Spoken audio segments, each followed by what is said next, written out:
ಇನ್ನು ಹಾಸನದಲ್ಲಿ ಮೈತ್ರಿ ಗೊಂದಲದ ಪರಿಹಾರದ ಸರ್ಕಸ್ ಅನ್ನು ಕೂಡ ನಡೆಸಲಾಗಿದೆ. ಪ್ರಜ್ವಲ್ ಪರವಾಗಿ ಕೆಲಸ ಮಾಡಬೇಕು ಅಂತ ಹೇಳಿ ಪ್ರೀತಂ ಗೌಡ ಅವರ ಮನವೊಲಿಕೆಯನ್ನ ಮಾಡಲಾಗಿದೆ. ಬೆಂಗಳೂರಿನಲ್ಲಿ ಹಾಸನ ಬಿಜೆಪಿ ಜೆಡಿಎಸ್ ಮುಖಂಡರ ಮೀಟಿಂಗ್ ಅನ್ನು ಕೂಡ ಮಾಡಲಾಗಿರುವಂತದ್ದು. ಹಾಸನ ಮುಖಂಡರ ಜೊತೆಯಲ್ಲಿ ಸಭೆಯನ್ನ ನಡೆಸಿದ್ದಾರೆ ಮೈತ್ರಿ ನಾಯಕರು. ಹಾಸನ ಕ್ಷೇತ್ರವನ್ನ ಮಿತ್ರ ಪಕ್ಷ ಜೆಡಿಎಸ್ಗೆ ಬಿಟ್ಟುಕೊಟ್ಟಿದ್ದೇವೆ. ಈ ಒಂದು ಹಿನ್ನೆಲೆಯಲ್ಲಿ ಮೈತ್ರಿ ಅಭ್ಯರ್ಥಿಯಾಗಿ ಪ್ರಜ್ವಲ್ ರೇವಣ್ಣ ಅವರು ಕಣದಲ್ಲಿದ್ದಾರೆ.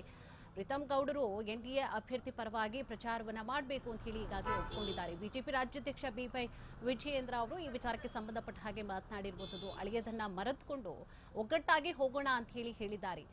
ಇನ್ನು ಏಪ್ರಿಲ್ 4ನೇ ತಾರೀಕು ಪ್ರಜ್ವಲ್ ರೇವಣ್ಣ ಅವರು ನಾಮಪತ್ರ ಸಲ್ಲಿಸ್ತಾ ಇದ್ದಾರೆ. ಸಭೆಯ ಬಳಿಕವಾಗಿ ಬಿಜೆಪಿ ರಾಜ್ಯಾಧ್ಯಕ್ಷ ಬಿವೈ ವಿಜಯೇಂದ್ರ ಅವರು ಹೇಳಿಕೆ ಕೊಟ್ಟಿದ್ದಾರೆ.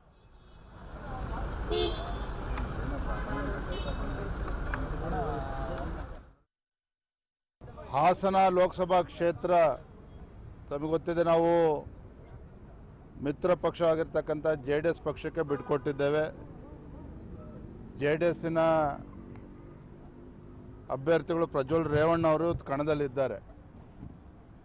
ಹಾಸನ ಜಿಲ್ಲೆ ಎಲ್ಲ ನಮ್ಮ ಪಕ್ಷದ ಮುಖಂಡರು ಪ್ರಮುಖರ ಜೊತೆಲಿ ಇವತ್ತು ಸಭೆಯನ್ನು ಮಾಡಿದ್ದೇವೆ. ನಮ್ಮ ಎನ್ಡಿಎ ಅಭ್ಯರ್ಥಿ ಪರವಾಗಿ ಪ್ರಜ್ವಲ್ ರೇವಣ್ಣ ಅವರ ಪರವಾಗಿ ನಾವೆಲ್ಲರೂ ಸೇರಿ ಒಗ್ಗಟ್ಟಾಗಿ ಒಂದಾಗಿ ಶ್ರಮವನ್ನು ಹಾಕಬೇಕು ಮತ್ತು ಗೆಲ್ಲಿಸಬೇಕು. ಈ ನಿಟ್ಟಿನಲ್ಲಿ ನಮ್ಮೆಲ್ಲ ಪಕ್ಷದ ಮುಖಂಡರು ಒಗ್ಗಟ್ಟಾಗಿ ಒಂದಾಗಿ ತೀರ್ಮಾನವನ್ನು ಕೈಗೊಂಡಿದ್ದೇವೆ. ಪ್ರಜ್ವಲ್ ರೇವಣ್ಣ ಸಹ ಆ ಸಭೆಯಲ್ಲಿ ಭಾಗವಹಿಸಿದರು. ಅವರು ಕೂಡ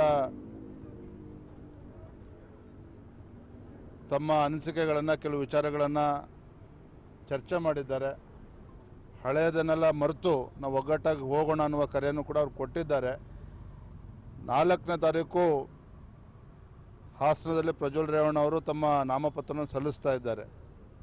ಸಹಸ್ರಾರು ಸಂಖ್ಯೆಯಲ್ಲಿ ಭಾರತೀಯ ಜನತಾ ಪಾರ್ಟಿ ಮತ್ತು ಜೆಡಿಎಸ್ ಪಕ್ಷದ ಕಾರ್ಯಕರ್ತರು ಕೂಡ ಆ ಒಂದು ಸಭೆಯಲ್ಲಿ ಭಾಗವಹಿಸ್ತಾರೆ. ನಾನು ಕೂಡ ಅವತ್ತು ನಾಮಪತ್ರ ಸಲ್ಲಿಸ್ತಕ್ಕಂಥ ಸಂದರ್ಭ ನಾನು ಕೂಡ ಭಾಗವಹಿಸ್ತಾ ಇದ್ದೇನೆ. ಪ್ರೀತಂ ಗೌಡರು ಕೂಡ ಪ್ರೀತಂ ಗೌಡರು ನಮ್ಮ ರಾಜ್ಯದ ಪ್ರಧಾನ ಕಾರ್ಯದರ್ಶಿಗಳು.